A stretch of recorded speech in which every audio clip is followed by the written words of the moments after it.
Hello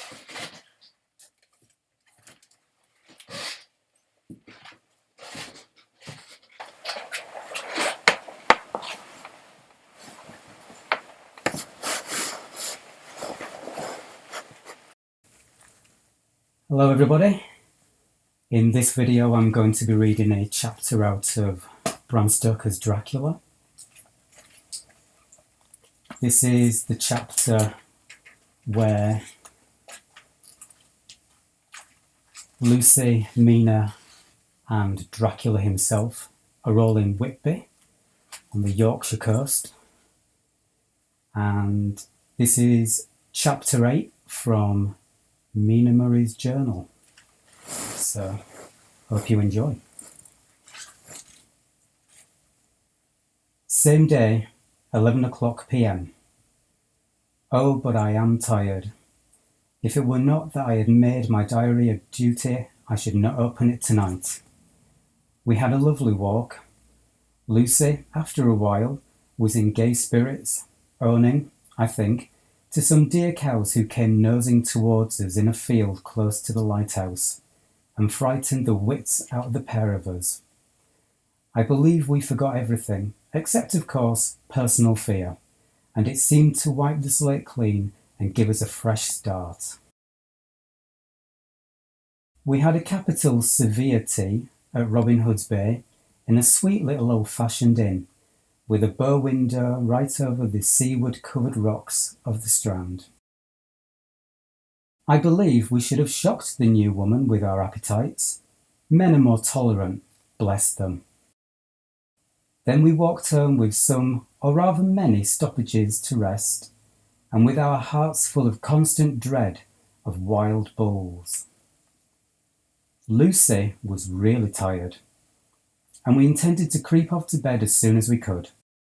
The young curate came in, however, and Mrs. Westenra asked him to stay for supper. Lucy and I had both a fight for it with the dusty miller. I know it was a hard fight on my part, and I am quite heroic. I think the same day the bishops must get together and see about breeding up a new class of curates who don't take supper, no matter how hard they must be pressed to, and who will know when the girls are tired.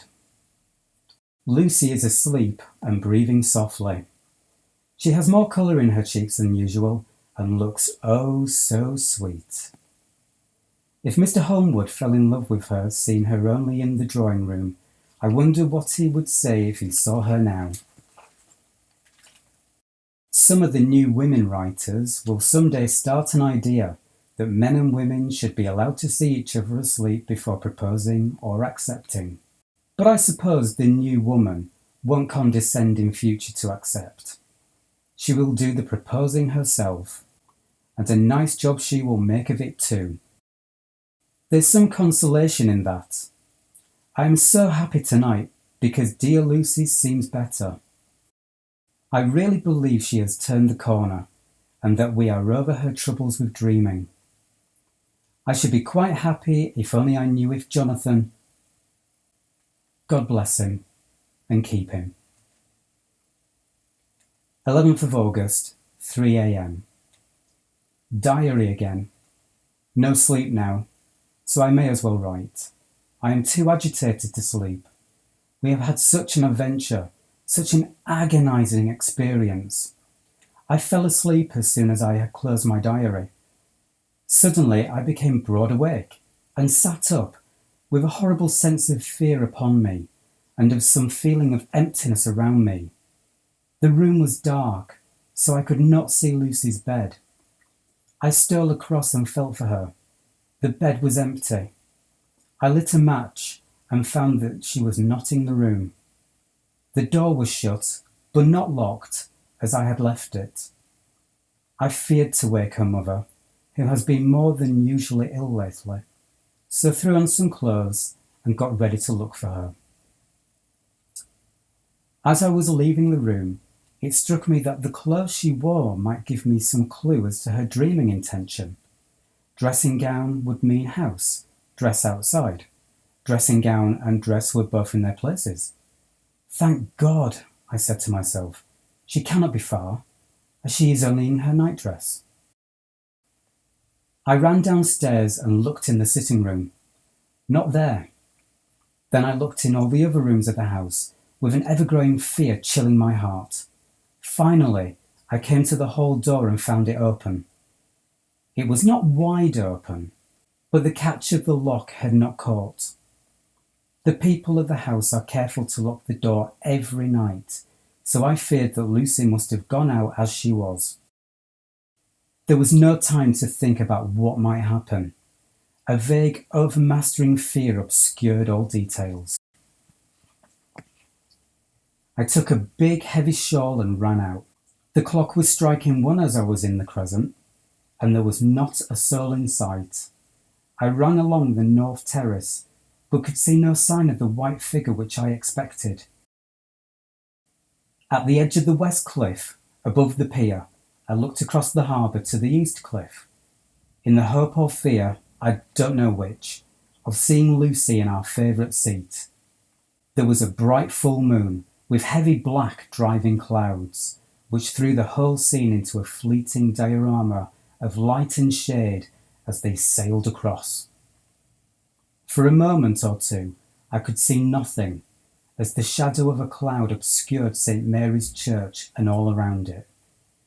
Then as the cloud passed, I could see the ruins of the abbey coming into view, and as the edge of the narrow band of light as sharp as a sword cut moved along, the church and the churchyard became gradually visible. Whatever my expectation was, it was not disappointed, for there, on our favourite seat, the silver light of the moon struck a half-reclining figure, snowy white. The coming of the cloud was too quick for me to see much, for shadow shut down on light almost immediately. But it seemed to me as though something dark stood in the seat where the white figure shone, and bent over it. What it was, whether man or beast, I could not tell. I did not wait to catch another glance, but flew down the steep steps to the pier and along by the fish market to the bridge, which was the only way to reach the east cliff. The town seemed as dead, for not a soul did I see. I rejoiced that it were so, for I wanted no witnesses to poor Lucy's condition. The time and distance seemed endless, and my knees trembled and my breath became laboured as I toiled up the endless steps to the abbey. I must have gone fast, and yet it seemed to me as if my feet were weighted with lead, and as though every joint in my body were rusty.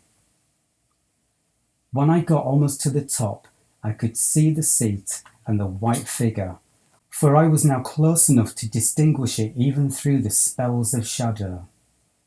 There was undoubtedly something long and black bending over the half-reclining white figure. I called in fright, "Lucy! Lucy!"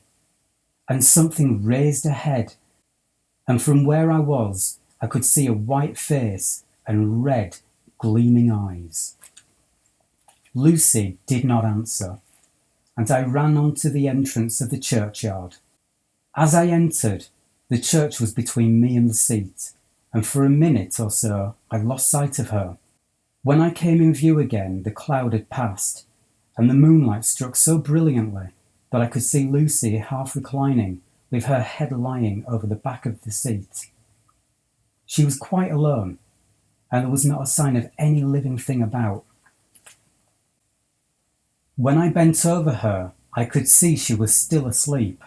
Her lips were parted, and she was breathing, not softly as usual with her, but in long, heavy gasps, as though striving to get her lungs full at every breath.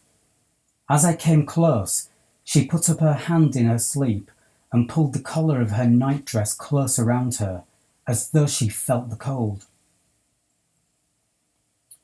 I flung the warm shawl over her and drew the edges tight around her neck, for I dreaded lest she should get some deadly chill from the night air, unclad as she was. I feared to wake her at once, so, in order to have my hands free to help her, I fastened the shawl at her throat with a big safety pin. But I must have been clumsy in my anxiety and pinched or pricked her with it, for by and by when her breathing became quieter, she put her hand to her throat again and moaned. When I had her carefully wrapped up, I put my shoes on her feet and then began very gently to wake her. At first she did not respond, but gradually she became more and more uneasy in her sleep, moaning and sighing occasionally. At last, as time was passing fast, and for many other reasons, I wished to get her home at once, I shook her forcibly till finally she opened her eyes and awoke. She did not seem surprised to see me, as, of course, she did not realise all at once where she was. Lucy always wakes prettily, and even at such a time when her body must have been chilled with cold and her mind somewhat appalled at waking unclad in the churchyard at night, she did not lose her grace. She trembled a little and clung to me. When I told her to come at once with me home, she rose without a word, with the obedience of a child. As we passed along, the gravel hurt my feet, and Lucy noticed me wince. She stopped and wanted to insist upon my taking my shoes, but I would not. However, when we got to the pathway outside the churchyard, where there was a puddle of water remaining from the storm, I daubed my feet with mud, using each foot in turn on the other, so that as we went home, no one, in case we should meet anyone, should notice my bare feet. Fortune favoured us, and we got home without meeting a soul. Once we saw a man who seemed not quite sober passing along a street in front of us, but we hid in a door till he had disappeared up an opening such as there are here, steep little closes, or wynds as they call them in Scotland. My heart beat so loud all the time sometimes I thought I should faint. I was filled with anxiety about Lucy, not only for her health, lest she should suffer from exposure, but for her reputation in case the story should get wind. When we got in and washed our feet and said a prayer of thankfulness together, I tucked her into bed. Before falling asleep, she asked, even implored, me not to say a word to anyone, even her mother, about her sleepwalking adventure.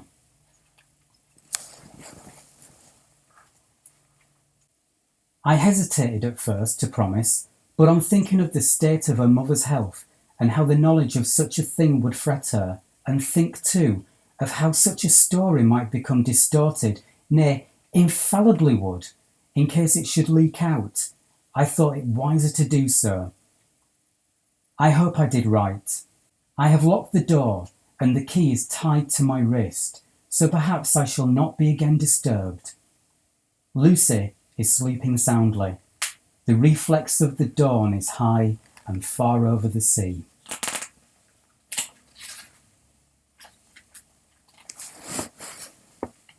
Same day, noon. All goes well. Lucy slept till I woke her and seemed not to have even changed her side. The adventure of the night does not seem to have harmed her. On the contrary, it has benefited her, for she looks better this morning than she has done for weeks. I was sorry to notice that my clumsiness with the safety pin hurt her. Indeed, it might have been serious, for the skin of her throat was pierced. I must have pinched up a piece of loose skin and have transfixed it, for there were two little red points like pinpricks, and on the band of her nightdress was a drop of blood. When I apologised and was concerned about it, she laughed and petted me, and said she did not even feel it. Fortunately, it cannot leave a scar, as it is so tiny. Same day, night. We passed a happy day. The air was clear and the sun bright, and there was a cool breeze. We took our lunch to Mulgrave Woods, Mrs. Westenra driving by the road, and Lucy and I walking by the cliff path and joining her at the gate. I felt a little sad myself, for I could not feel how absolutely happy it would have been had Jonathan been with me. But there, I must only be patient. In the evening we strolled in the casino terrace, and heard some good music by Spore and Mackenzie and went to bed early. Lucy seems more restful than she has been for some time and fell asleep at once. I shall lock the door and secure the key as same as before, though I do not expect any trouble tonight. 12th of August. My expectations were wrong, for twice during the night I was wakened by Lucy trying to get out. She seemed, even in her sleep, to be a little impatient at finding the door shut, and went back to her bed under a sort of protest. I woke with the dawn and heard the birds chirping outside of the window. Lucy woke too, and I was glad to see was even better on the previous morning. All her gaiety of manner seemed to have come back, and she came and snuggled in beside me and told me all about Arthur. I told her how anxious I was about Jonathan, and then she tried to comfort me. Well, she succeeded somewhat, for, though sympathy can't alter facts, it can make them more bearable. 13th of August. Another quiet day, and to bed with the key on my wrist as before. Again, I woke in the night and found Lucy sitting up in bed, still asleep, pointing to the window. I got up quietly and, pulling aside the blind, looked out. It was brilliant moonlight, and the soft effect of the light over the sea and sky, merged together in one great silent mystery, was beautiful beyond words. Between me and the moonlight flitted a great bat, coming and going in great whirling circles. Once or twice it came quite close, but was, I suppose, frightened at seeing me and flitted away across the harbour towards the Abbey. When I came back from the window, Lucy had lain down again, and she was sleeping peacefully. She did not stir again all night. 14th of August. On the East Cliff, reading and writing all day, Lucy seems to have become as much in love with the spot as I am, and it is hard to get her away from it when it is time to come home for lunch or tea or dinner. This afternoon she made a funny remark. We were coming home for dinner and had come to the top of the steps up from the West Pier and stopped to look at the view, as we generally do. The setting sun, low down in the sky, was just dropping behind Kettleness. The red light was thrown over on the East Cliff and the old Abbey, and seemed to bathe everything in a beautiful rosy glow. We were silent for a while, and suddenly Lucy murmured, as if to herself, "His red eyes again. They are just the same." It was such an odd expression, coming apropos of nothing, that it quite startled me. I slewed round a little, so as to see Lucy well without seeming to stare at her, and saw that she was in a half-dreamy state, with an odd look on her face that I could not quite make out. So I said nothing, but followed her eyes. She appeared to be looking over at our own seat, whereon was a dark figure seated alone. I was quite a little startled myself, as it seemed for an instant as if the stranger had great eyes like burning flames, but a second look dispelled the illusion. The red sunlight was shining on the windows of St. Mary's Church behind our seat, and as the sun dipped, there was just sufficient change in the refraction and reflection to make it appear as if the light moved. I called Lucy's attention to the particular effect, and she became herself with a start, but she looked sad all the same. It may have been that she was thinking of that terrible night up there. We never referred to it, so I said nothing, and we went home to dinner. Lucy had a headache and went early to bed. I saw her asleep and went out for a little stroll myself. I walked along the cliffs to the westward and was full of sweet sadness, for I was thinking of Jonathan. When coming home, it was then bright moonlight, so bright that, Though the front of our part of the crescent was in shadow, everything could be well seen. I threw a glance up at our window and saw Lucy's head leaning out. I opened my handkerchief and waved it. She did not notice or make any movement whatever. Just then, the moonlight crept round an angle of the building, and the light fell on the window. There distinctly was Lucy with her head lying up against the side of the windowsill and her eyes shut. She was fast asleep, and by her, seated on the windowsill, was something that looked like a good-sized bird. I was afraid she might get a chill, so I ran upstairs, but as I came into the room she was moving back to her bed, fast asleep, and breathing heavily. She was holding her hand to her throat, as though to protect it from the cold. I did not wake her, but tucked her up warmly. I have taken care that the door is locked and the window securely fastened.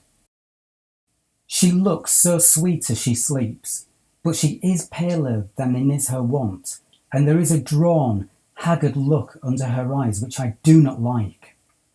I fear she is fretting about something. I wish I could find out what it is.